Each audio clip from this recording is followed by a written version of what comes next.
Okey, kita masih lagi dalam chapter yang ketiga dalam subtopik 3.3 iaitu Methods for Packing and Transportation. So, dalam chapter ini kita akan lihat ada dua sistem dalam kaedah untuk packing dan juga transportation of fish. Okay, sistem tersebut adalah open system dan juga closed system. Okay, ini sebagai pengenalan, fish transportation is a process by which fish is transported from one place to another place in a scientific way. Satu proses di mana ikan ini diangkut dari satu tempat ke tempat yang lain melalui cara yang scientific. Okay, it plays an important role in the distribution of quality fish fry among a country or even the world. Okay, so proses pengangkutan ini sangat penting lah. Okay, untuk mengekalkan kualiti anak ikan atau benih ikan. Fishes are transported mainly for three purposes. Ada tiga tujuan kenapa ikan ini diangkut. Yang pertama untuk tujuan breeding, secondly untuk stocking in nursery pond, dan yang ketiga adalah untuk selling purposes. Okay, kita akan lihat ada dua sistem untuk packing and transportation. Yang pertama kita akan lihat open system dahulu. Selalunya open system ini digunakan untuk mengangkut live fish, ikan hidup. It is a traditional method. Okay, open system comprising with open carrier with or without artificial aeration, oxygenation, water circulation. Okay, jadi untuk open system dia mengandungi carrier. Open carrier maksudnya adalah ejen pengangkutan yang terbuka. Sama ada carrier tersebut dilengkapi ataupun tidak dilengkapi dengan sistem aeration, oxygenation ataupun water circulation. In this system, dissolved oxygen content is maintained through splashing of water during movement. Jadi untuk sistem ini, disebabkan dia adalah satu kaedah yang tradisional, dia masih menggunakan splashing of water, okay, untuk membekalkan oksigen kepada ikan. The weight of fish that can be safely transported in a tank depends on the efficiency of the aeration system, duration of the transport, water temperature, fish size, and fish species. Okay, jadi untuk berat ikan ni, untuk berat ikan that can be safely transported in a tank, dia bergantung kepada beberapa faktor, iaitu efficiency of the aeration system. Yang pertama, sistem aeration ataupun sistem pengudaraan tu sama ada dia berkesan efisien ataupun tidak. Yang kedua, dia dipengaruhi oleh faktor masa yang diambil untuk transport tersebut. Juga yang ketiga adalah suhu air. Yang keempat adalah saiz ikan. Dan juga yang keenam adalah spesies ikan tersebut. Yang kelima, spesies ikan tersebut. Okay.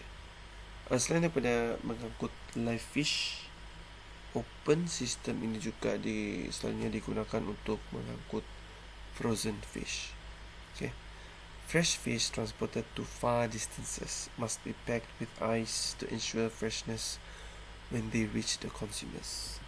So still we are using ice to make sure the fresh fish that are transported is fresh. Okay.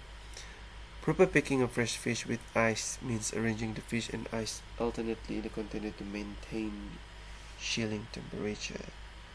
It is attained with the ratio of 1 kg of ice to 2 kg of fish. Jadi ini adalah nisbah yang digunakan untuk mengangkut frozen fish. Nisbah kandungan ais kepada berat ikan. 1 kg ais kepada 2 kg ikan ataupun frozen fish lah. The most sophisticated method of the transportation is the refrigerated truck or insulated van. Okay, jadi kita boleh menggunakan transport yang mempunyai kemudahan penyejukan seperti refrigerated truck or insulated van. When transporting fish within the region, wholesalers pack them in ice. Upon reaching their destination, fish are repacked with ice and sold to retailers and eventually to consumers. Okay, so ini adalah proses macam mana ikan frozen ini diangkutlah daripada pemborong. Pemborong akan pack ikan tersebut dengan menggunakan ais. Kemudiannya ikan tersebut akan sampai ke destinasi, sampai kepada perencit. Kemudiannya perencit tersebut akan membungkus semula lagi, akan repack ikan tersebut lagi dengan ais sebelum dijual kepada pengguna. The latest practice of transporting live marketable fish. So open system ini merupakan kaedah yang selalu digunakan lah untuk mengangkut frozen fish untuk tujuan pemasaran. So dalam gambar ini kita boleh lihat installation of transport tanks on a truck. Truck ini mempunyai kemudahan penyejukan di mana ia mengangkut ikan daripada satu tempat ke tempat yang lain lah. The transport capacity of the truck is about 8,000 liters. So lagi besar capacity truck tersebut, lagi baguslah, lagi banyak ikan yang boleh diangkut.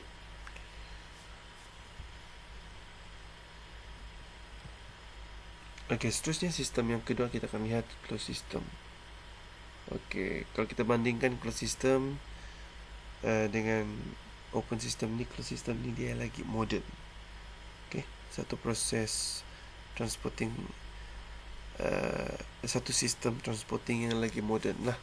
Okey, selalunya menggunakan plastik or metal container, okey, rubber and plastic bags.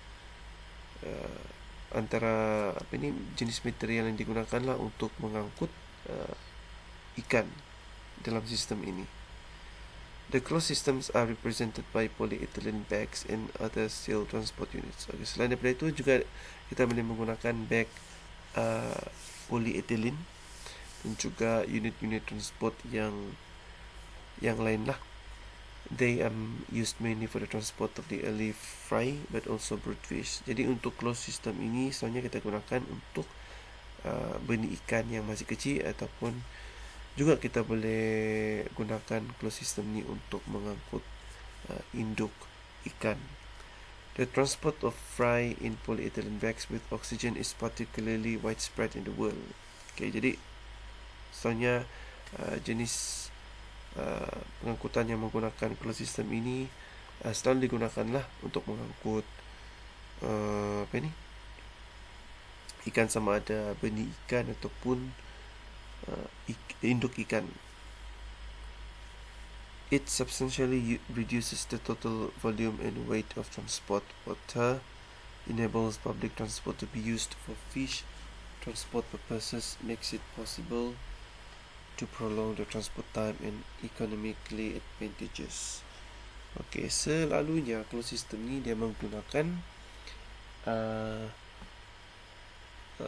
pengangkutan udara, di mana kita tahu ni kalau kita menggunakan pengangkutan udara ni dia lagi cepat. Okay, berbanding dengan open system yang menggunakan tangki lori ataupun truk, di mana dia memakan masa yang sangat lama lah jika dibandingkan dengan closed system. Okay, tetapi apa yang membezakan closed system dengan open system ini? Untuk closed system ni dia dipackagingkan di dalam plastik bag, kemudian dimasukkan dalam kontainer. Kontainer tersebut sama ada kotak ataupun polyethylene lah selalu digunakan. Jadi kalau kita menggunakan closed system ni, yang pertama kita boleh menjimatkan masa lah. Okay, sebab dia cepat untuk menghantar ikan, iaitu benih ikan ataupun induk ikan daripada satu tempat ke tempat yang lain. Dengan menggunakan closed system ni dia lagi cepat. Okay, dan bila dia cepat, dia boleh mengekalkan kesegaran ikan itulah, sebab dia cepat bila kita masukkan, kita packagingkan ikan tersebut dalam satu kotak, kemudian kita masukkan ais, ditambah lagi dengan proses pengantaran yang cepat. Di situ kita boleh lihat, kita boleh memastikan kesegaran ikan itu dah. Okay. Ini adalah contoh gambar diagram yang kita boleh lihat transport of young fish packed in plastic bags. Okay. So kita boleh menggunakan cara ini. Misalnya untuk fries ataupun benih ikan ni, kita boleh masukkan pack ikan-ikan tersebut ke dalam plastik, tetapi telah dibekalkan dengan oksigen yang cukup lah. Kemudian kita boleh masukkan bekas tersebut di dalam carton ataupun kotak yang lebih besar. Ini kita bungkus dia baik-baik, masuk. Kemudian kita boleh melakukan proses penghantaran packaging tersebut dengan menggunakan kapal terbang. Okay.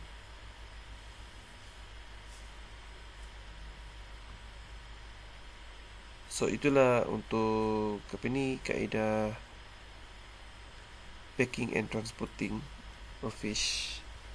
Dalam subtopik ini kita telah melihat dua sistem, iaitu open system dan juga closed system. So saya harap kamu semua boleh fahamlah apa closed system dan juga apa itu open system.